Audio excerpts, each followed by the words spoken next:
What's up, guys? I'm Crystal Lee Naomi, aka Jasmine Borders on Tyler Perry's Sistas. Be sure to subscribe to the Haves and the Have-Nots review for not only reviews on the Haves and the Have-Nots, but also on Sistas. And while you're at it, give your girl a follow on Instagram at Crystal Lee Naomi. And I'll see you every Wednesday at 9, only on BET.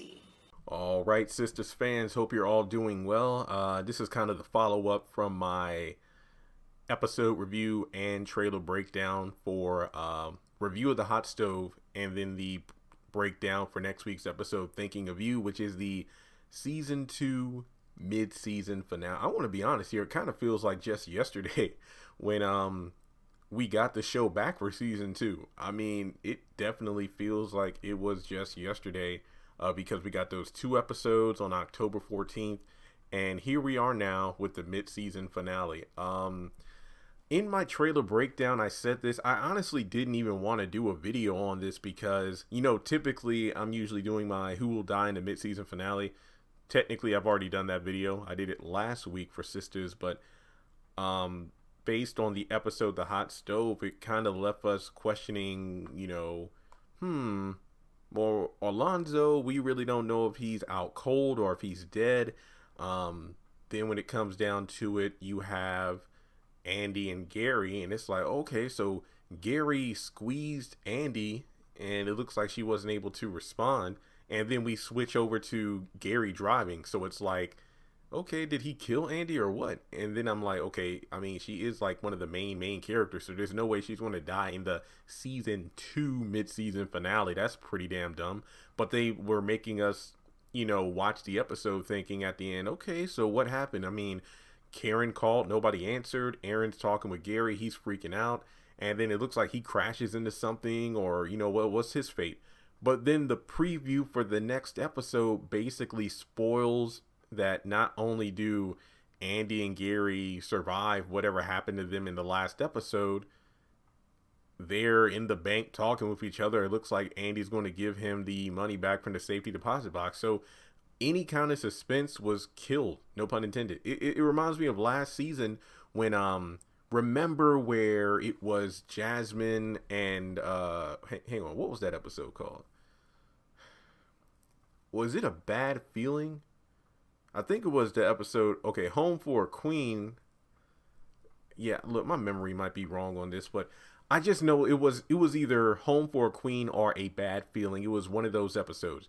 The ending of the episode was Gary and Andi sitting in the waiting room at the hospital, and that's when the police officer came in and said, "You're under arrest for the murder of your wife." Like, wait, what? Because, oh my God, is Jasmine dead? But then when they showed the preview for the next episode, we see Jasmine in the hospital bed.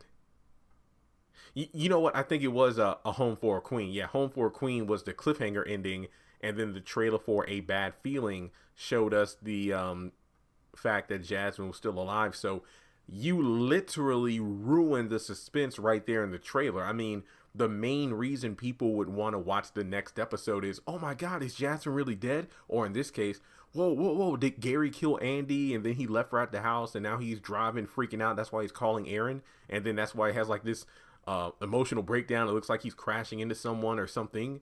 But no, you literally showed us the trailer and they're both completely fine. True, in the next trailer they're wearing blue, so I don't know if that's some kind of symbolism, which is ironic because there was a episode back in season 1 where both Andi and Jasmine were wearing white. But you literally just got rid of any shock value for the episode.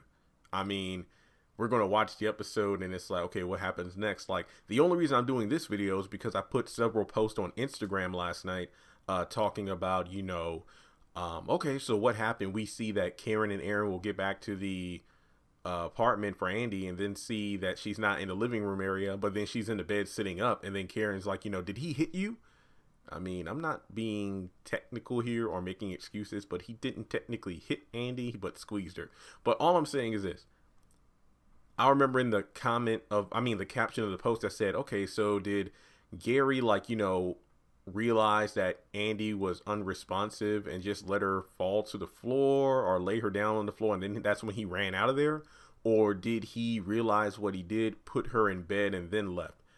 I'm willing to assume that he probably just dropped her to the floor and then he split the scene. So then when Andi regained consciousness, she got back into her bed and now she's sitting there contemplating everything.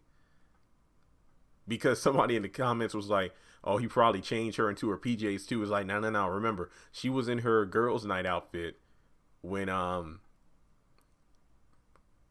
she told Paris to leave. And then that's when she went to bed and then woke up in the middle of the night. And then she saw Gary outside in the kitchen drinking. Because at that point, she was already in her PJs. So it's not like, Gary put her in those clothes. But let me know your thoughts in the comments section below.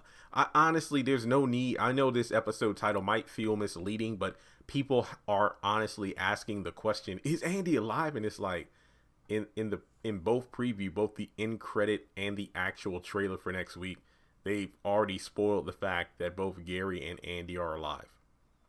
Good job, BET. Good job. Or, well, not just BET. I mean, the trailers themselves. I'm going to guess it was Tyler Perry Studios that did the editing for the trailer, so I'm assuming that's how that's going to work, but that was just a mistake on their part. So, with that being said, people, I do appreciate you tuning in to the ridiculousness of this topic. If you want to donate to the channel, feel free to do so on PayPal or Cash App, or you can join Patreon for as little as $1 a month. Thanks so much, and I'll talk to you soon.